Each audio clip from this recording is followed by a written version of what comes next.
Dr. Peat, one of the tweets was, most forms of cardio and endurance training are unhealthy. Yeah.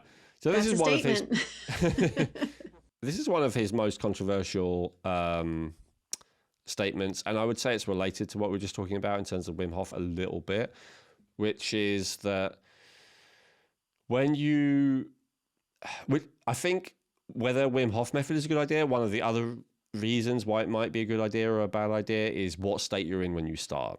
And so if you're in a very strong, healthy state and you have a good fast metabolism, I think all the Wim Hof practices are a better idea than they would be otherwise, including, the extreme cold as well. Like what I discovered is you have to have a good metabolism for cold exposure to be a good idea.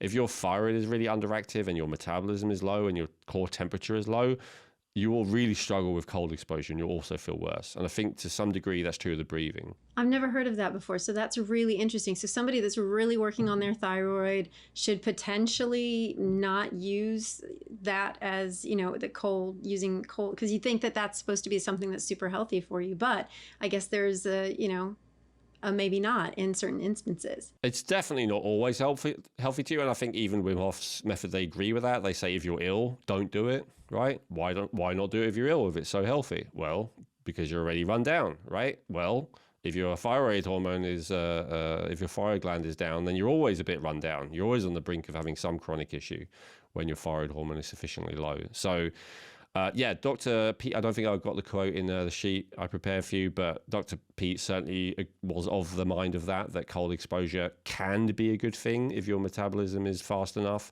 to recover, but it's definitely not a good thing if you're not. Because the other way that you can recover from that extreme cold, if not through a healthy metabolism, is of course through stress chemicals again. But there is a challenge with raising those stress chemicals, which we've just talked about. So, I won't go too much further into that. Let's talk about exercise. So, again, this doesn't say all exercise. I think he was actually a fan of a moderate amount of resistance training, and he was certainly a fan of like more casual exercise, like walking and stuff like that. But it was the, endurance training, especially running a marathon, stuff like that, which he considered to not be healthy in most cases.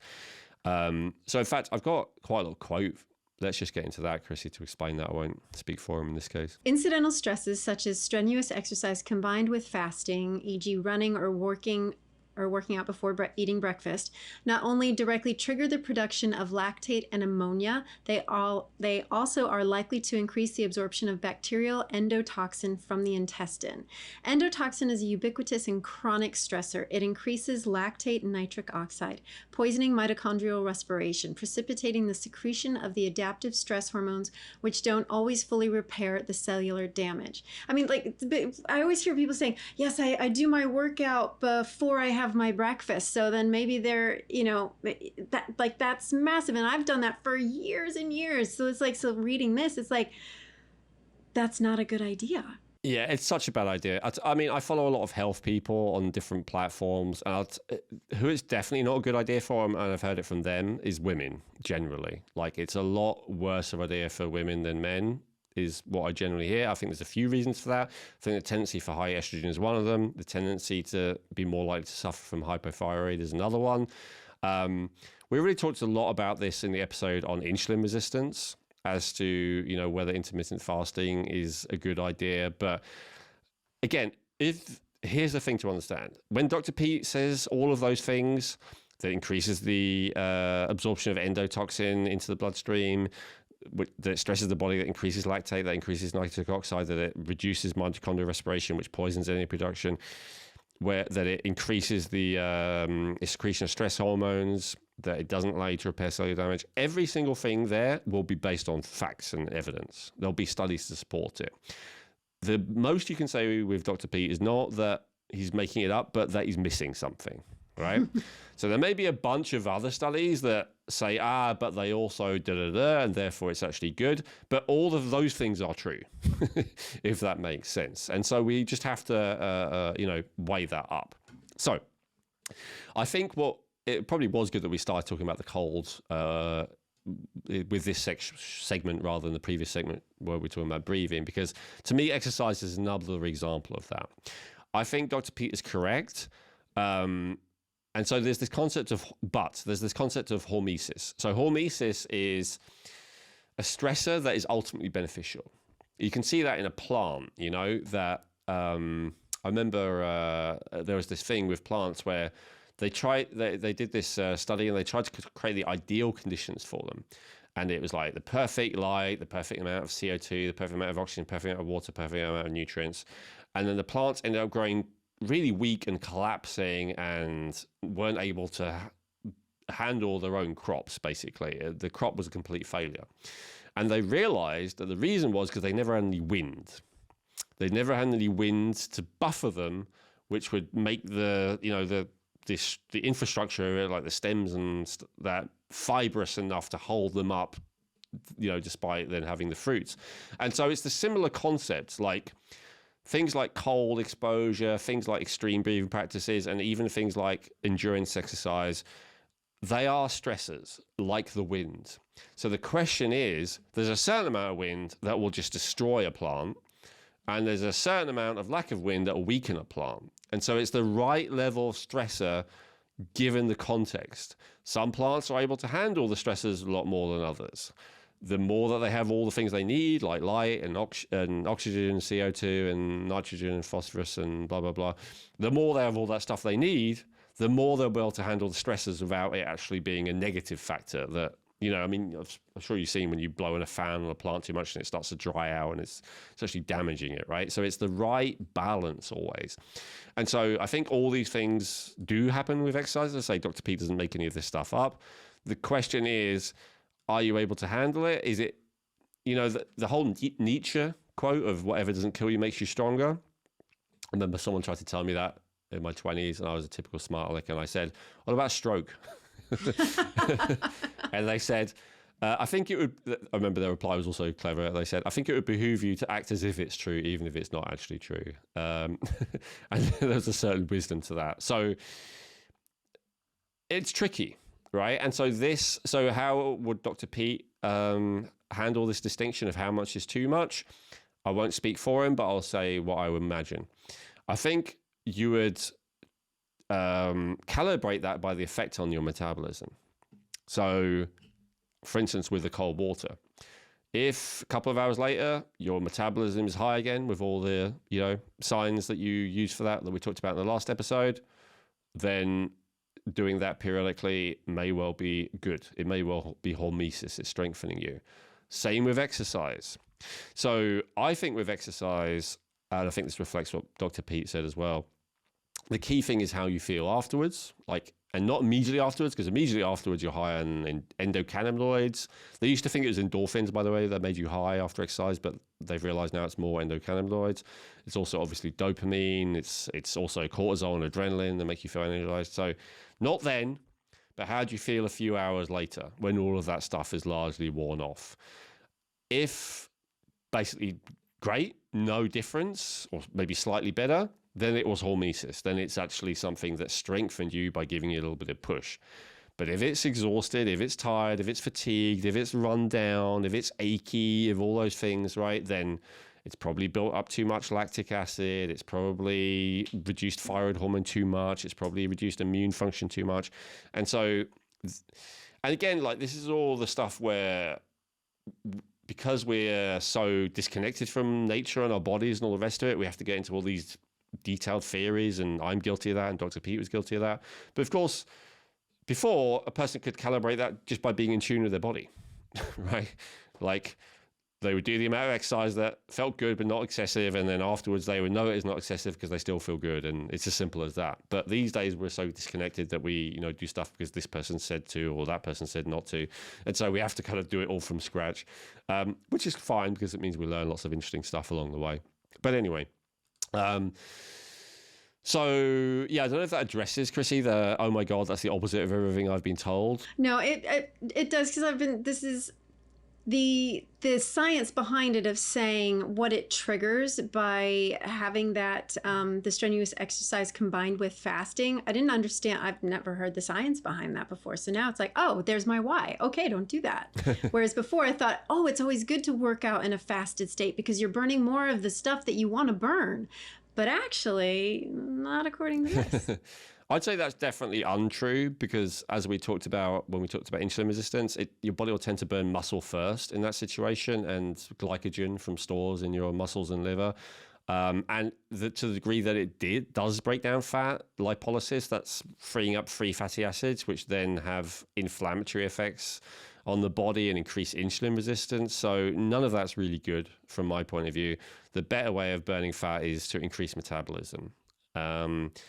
So, yeah, the problem with fasting and exercising at the same time is they both are stressors and they're both significant stressors. And so, but I think the reason people do it, and often what all they do as well, take a pre-workout like full of caffeine or a coffee or something like that. Right? This is stress. And it's a thing that you feel better than you did before because maybe you woke up, you were bleary-eyed, you were tired, you didn't want to do anything, and so you're a little bit in that dorsal vagal state. You're not really engaged with the world. You're not super present. You're just like, oh God. And then you get yourself fired up with coffee, with exercise, with not eating. You get those stress chemicals pumping. You feel a lot better than you did before. And you can do stuff, right? And life isn't all about optimal functioning. It's about, I need to go to my job and I need to earn money and I need to look after my children and I need to do this and I need to do that and I need to do that, right? And so you can do stuff. And I think for a lot of people, again, especially women, because they're such, generally nurturing, caring people, they're looking after everyone around them. It's like, it's crucial that I function. And how I achieve it is, neither here nor there, as long as I do. But the problem is its level of sustainability. And of course, there's a wide variance with that, I mean, you're doing great, right? Still, I was collapsing by the time I was, 20 years younger than you, Chrissy. So depending on your genetic inheritance and all the rest of it, you can get away with a hell of a lot more. But, based on those things, based on tendency for high estrogen, low progesterone, whatever. So I'll go into his next quote on exercise here. He says, exertion and stress have in common the need for more fuel. Many factors, including poor nutrition, climate, emotional or physical stress, even excessive running, and toxins, can cause a progesterone deficiency. That's interesting. Yeah, and you can see why I wanted to talk about progesterone before this quote. We just said, progesterone is one of the number one anti-aging, health-promoting substances. So again, if excessive running, as he said, it's especially, as I said, long distance kind of cardio that he was most against, can absolutely reduce that thing, which keeps you healthy. Absolutely. He carries on. While jogging became popular for preventing heart disease, we were frequently told by experts how many miles a person has to run to burn off a pound of fat. However, in Russia, physiologists always remember to include the brain in their calculations. And it turns out that a walk through interesting and pleasant surroundings consumes more energy than does harder but more boring exercise. An active brain consumes a tremendous amount of fuel. Absolutely. And I think this is one of the reasons why I've never been close to overweight. And I say this not to show off, ooh, what an active brain I've got. It's actually quite a bad thing from a spiritual practice point of view. It's really hard for me to get my brain down. It really goes for it. But it does use a lot of fuel. And I think it's the same for you, Chrissy. I don't think you've ever been close to overweight. And, when you have a very, very active brain, it uses up a lot of fuel. So this idea that mindless jogging is the thing that's going to burn all the fat off you is incomplete. He carries on to say, men and women who are hospitalized for serious sickness typically have greatly increased estrogen levels. Estrogen's role in terminal illness, a vicious circle in which stress decreases the person's ability to tolerate stress, is seldom appreciated. Even in rich cultures, protein deficiency, inappropriate exercise, and emotional tension will contribute to premature aging of the individual and damage to the offspring. Stress uses progesterone and can cause menstrual periods to stop. Girls who begin regular exercise, such as dancing, before puberty have later sexual development. Yeah, and like I said, excessive exercising tends to be especially bad for women. And I follow a lot of women who say, I used to push myself really hard. I used to do intermittent fasting, loads of cardio, cold plunges and all the rest of it. And now I don't do any of that crap, and I feel a hell of a lot better. And I think this is the hormonal reason for it, because as I said, although men can be just as bad of excess estrogen than women, especially as they get older, they can be worse. Still, for younger women, it's overall likely to be more damaging to them to exercise excessively, because they, a 20-year-old woman will definitely tend to have a lot more estrogen than a 20-year-old man. He says lactic acid and carbon dioxide have opposing effects. Intense exercise damages cells in ways that cumulatively impair metabolism. There is clear evidence that glycolysis, producing lactic acid from glucose, has toxic effects, suppressing respiration and killing cells. Within 5 minutes, exercise lowers the activity of enzymes that oxidize glucose.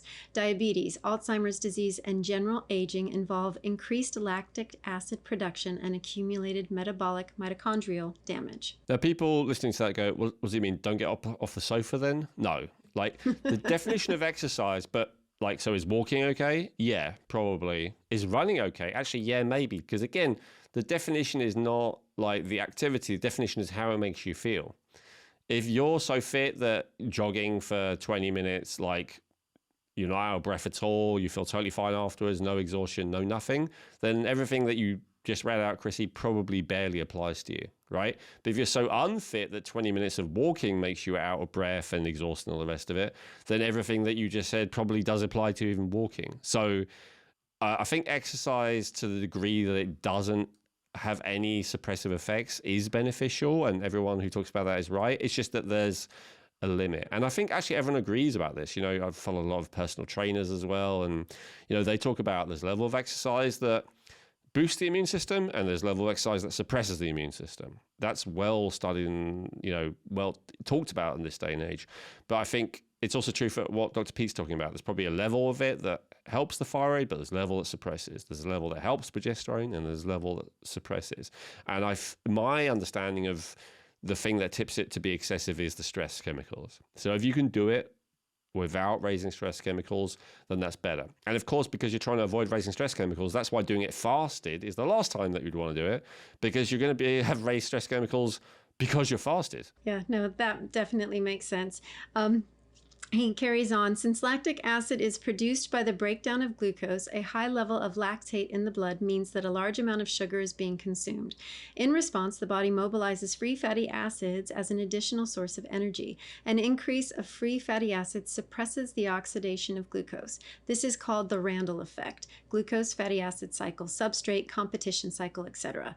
Women with higher estrogen and growth hormone usually have more free fatty acids than men, and during exercise oxidize a higher proportion of fatty acids than men do. This fatty acid exposure decreases glucose tolerance and undoubtedly explains women's higher incidence of diabetes. So this is really kind of fitting into, as we were talking about in the insulin resistance episode, right? Absolutely, yeah. We already discussed that in detail there, but I wanted to throw it in here talking about how exercise actually increases insulin resistance as well. Again, if it's excessive, whatever your definition is, and also how it tends to happen more to women again. Yeah, because I'm understanding a little bit more, even though it's still, very new, that it's that free fatty acid part of it. Yes, based on the Randle cycle. So it's one of those backup, way less effective energy producing systems. And it's called glycolysis. So that's another one. And he keeps talking about lactate and lactic acid. So with glycolysis, you get way less ATP per unit of glucose. And rather than getting the good byproduct of CO2 that we now understand is good, you get the bad byproduct of lactic acid, which is the thing that makes you feel fatigued. And so that's why I'm saying that's one of the ways to measure if the exercise was excessive, because if it was excessive, you would have gone into glycolysis, and then you would have lactic acid buildup, which you then feel in the form of soreness or tiredness or both. Yeah, is that the DOMS, the delayed onset muscle soreness that you're talking about? Like the next day, somebody's like, I had the best workout, yep. And then the next morning they can't even walk. Yes, but that can also happen with resistance training. which is not so bad. So if it happens as a result of endurance training, I guess technically, yeah. He says in this final quote from Dr. Peat, exercise lowers the level of thyroid hormones, partly by accelerating their breakdown. The stress of winter appears to do the same thing, and most people and animals need much more thyroid in the winter than they do in the summer. Exercise lowers human and some animals' fertility, and winter lowers animals' fertility. And so that probably leads us nicely into what we can do as the next section, which is about light. So he draws that connection there between how exercise has this suppressing effect on the thyroid gland just as much as darkness does, in that they both put a person to a certain degree in a state of hibernation. In the case of darkness, the person's in a state of hibernation and lower energy production because it's that time of the year that nature signals there's less food around, right? So stop burning as much energy, there's not as much energy available to you. But with exercise, you're going into a state of hibernation because it's like you've burnt up too much energy. Now you need to recover. Now you need to shut everything down because you overdid it before. Hey, I hope you enjoyed that clip from the Rejuvenate podcast. If you want to watch the full episode that came from, just click on the link above. Or if you just want to watch our latest video, then click the link below. And make sure that you subscribe to the channel and like the video. Thank you.